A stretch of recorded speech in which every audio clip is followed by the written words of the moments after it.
Hello. Welcome to Two Dorks Read The Phantom of Manhattan by Frederick Forsyth, in which Natalie and Michael, two Phantom fans on a mission, subject themselves to the book that served as the launchpad for Love Never Dies, Andrew Lloyd Webber's controversial sequel to Andrew Lloyd Webber's Phantom of the Opera. Our story continues. But yeah, so that was that the whole chapter? Yeah, that's the whole chapter. That was a short one. It was pretty short, but I don't know about you, but over here it's dinner time. Oh boy! So next time we're gonna have to cover a couple chapters because chapter 3. Oh, do you want to just cover chapter 3 right now? It's one page. Oh, okay. It's 2 pages actually. Do you want to just cover that?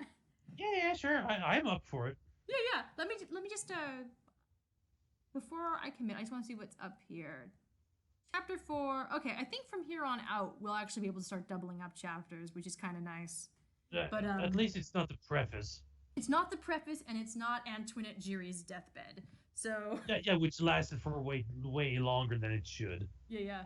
But we need a backstory for if this became a movie. Wink, wink. Definitely. So, anyways, I hate this city. I should never have come. Why on earth did I come? Oh, this is the nasally boy. This is the nasally boy. Oh yeah. Oh shit. I thought it was Eric. Okay, no, let's this see. is Armand. I hate this city. I should never have come. Why on earth did I come? Because of the waste of a woman dying in Paris, who, for all I know, may well have been deranged. And for the bag of gold Napoleons, of course. But even that, perhaps, I should never have taken it. Where is this man to whom I'm supposed to deliver a letter? That makes no sense. Oh, is that Fraulein? I think it's Father?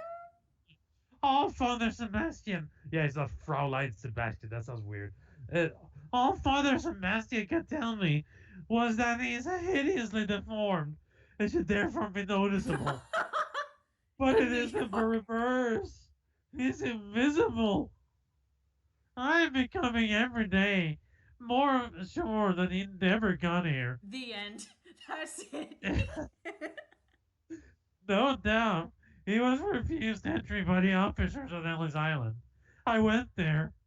What chaos.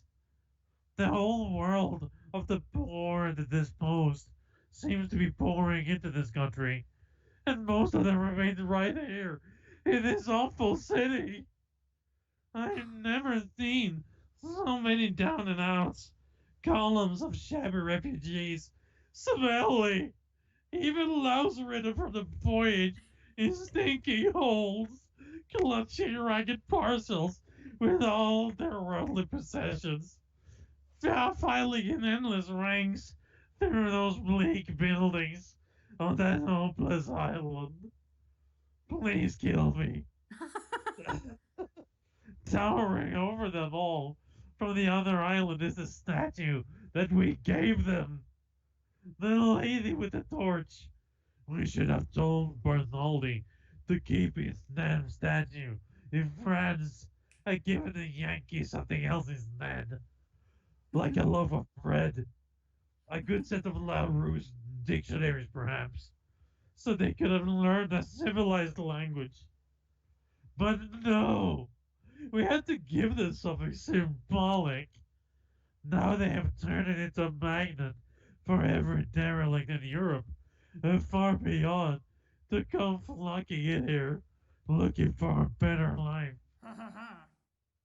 Get it black. They are crazy, these Yankees. Some combination of. Yes. How did they expect to create a nation by letting such people in? The rejects from every country between Battery Bay and Brest-Litovsk, from Trondheim to Tarbino. What do they expect? To make a rich and powerful nation one day out of this rabble? Well, you don't know Eric, Armand Dufour. You don't know shit. Okay, I'm not gonna do that voice. It's annoying. I went to the chief immigration officer. Thank God he had a French speaker available.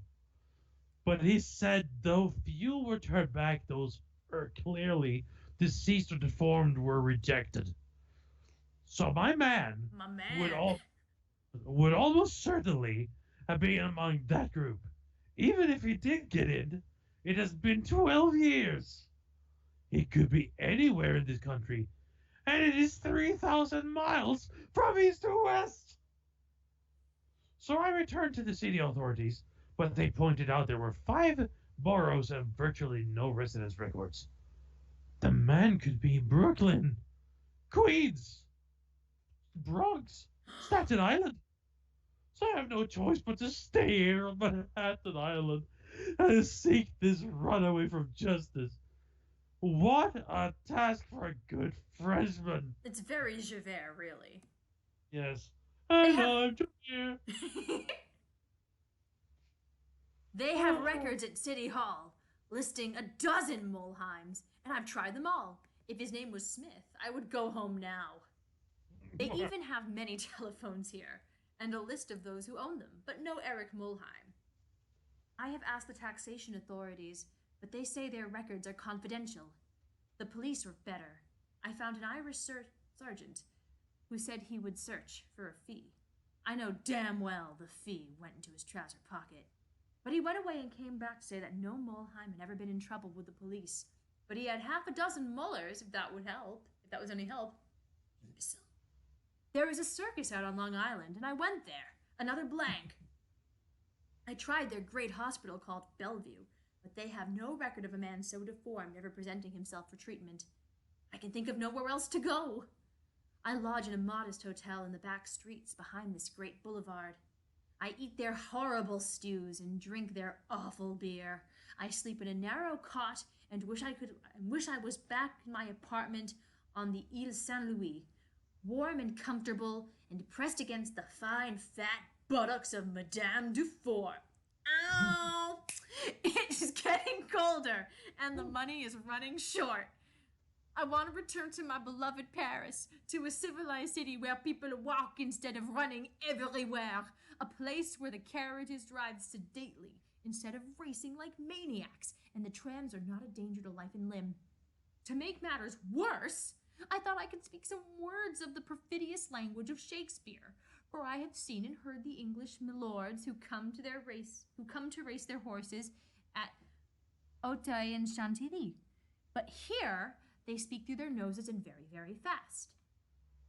That's also what the French do sometimes. So you know what? I don't know. Yesterday, I saw an Italian coffee shop on this same street, serving good mocha and even Chianti wine. Not Bordeaux, of course, but better than that piss-making Yankee beer. Ah, I see it even now, across the deadly dangerous street.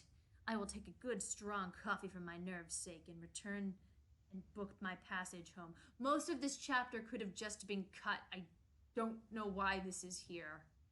Because we need a whiny Frenchman. I guess, but it's not even. I assume this chapter was the basis for Raoul's What a Dreadful Town.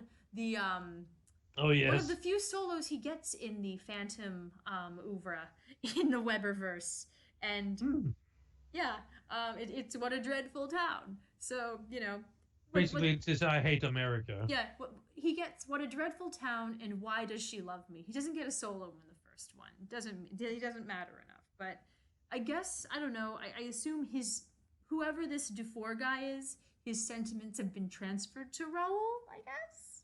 Yeah, because Weber does that all the time. Yep, just borrow the. It's okay. I'll put his feelings and put him into someone else. I'll put this tune and put it into something else. Why don't we take these feelings and push them somewhere else? Actually, though, I have a wondering right now, and that is, do you think that somewhere deep in Weber's annals of songs that he's written, but even he doesn't want to reappropriate for anything ever, so it's real bad, he has an "My Name is Eric and I'm in a clown costume" song? Oh my god, I would love that. I really hope he does. Scammo, oh I love you, how I love you, my dear old Scammo. I am a My clown name's who will be. Scarrow, and a I'm here to wonderful. sell postcards to you. I made that ride over there. You won't die. I don't think you won't die. We have. It's a roller coaster. Ah. I make 10%. I'm getting rich. I worship Satan. Satan. I am rich here from the sense that I gained on weight, from the sense that I stole from the poor, and the dollars I took from the pockets of a whore Sure. in the district.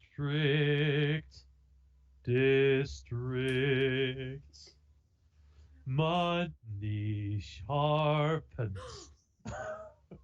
You know, What? though, part of the reason why the Weber Phantom has a half mask is because didn't Crawford complain that it was really hard to sing full face? No, Crawford complained that none of his expressions could be seen. Oh, who decided that it was hard to sing full face? Mm, I I thought don't someone remember. made that call. Was it Hal Prince?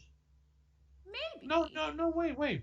I think it actually was Harley, Steve Harley. Might have been, yeah. Which is kind of a moot point now, honestly. But it makes you wonder, if Steve Harley found it hard to sing, full face, they're shoving Eric in a latex full face mask. Oh, it's yeah. You know. Speaking of that, like Steve Harley and that bullshit. Here's a fun story for you. Okay. Did you know that once Andrew Lloyd Webber, Hal Prince, and Michael Crawford was in a car and they were driving, and Michael Crawford wanted to have past the point of no return pre-recorded. He wanted to have that pre-recorded because you couldn't see his face anyways. And Hal Prince got annoyed with him as usual. As you would. And said, considering how much we're paying you, I think the audience at least deserves that the Phantom sings his big number in the second act live.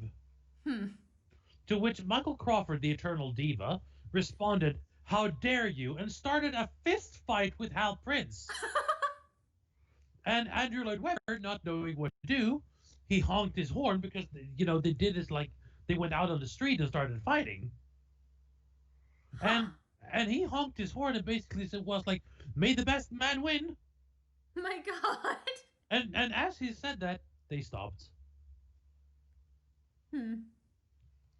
This is like I said, Michael Crawford, he's just the biggest diva in the world. And people have said that working with him was a terrifying experience. I believe that. Yeah. Was it the Behind the Mask documentary where they kind of talk about how Phantom came into existence? Like, the Michael Crawford segment, he was ridiculous, apparently. Yeah. I mean, I do know one thing they do not speak about in that documentary is something I actually found on the limited 3-disc version of the Phantom 2004 movie. Oh. Which I actually have. I have 2 copies of it. They actually mention that he also wanted all the P's, like all the P sounds, cut because he wanted to reduce as many P's as possible because whenever he said the P, it made his face prosthetic feel weird, and he felt like it was coming loose or something. And then Hal Prince, he laughed and he said, "Well, that would have been a fine thing, wouldn't it? Past the point of no return with no peace." He said that would be yes, as the point of no return. Yeah. And I mean, how do you say that? Because he said the latex sometimes got loose from the right lip. Yeah. So, and as it did, it was like fluttering about, and so as it did, it was like you're saying the Phantom of the Opera, basically. Hmm. It did that thing. Huh. Hmm. And yeah, there are actually quite a few. There are quite a few of the fun things on that. Oh yeah, definitely. There's a whole, you know, as fans, we know there's this whole. We could talk about this forever. There's just Oh a yeah. world of Phantom lore and trivia about the actors and just the story. Just keep going on and on and on into. It's just crazy how I don't know how comprehensive and how big kind of the story has become. Honestly, you know what we should Mhm. do? What?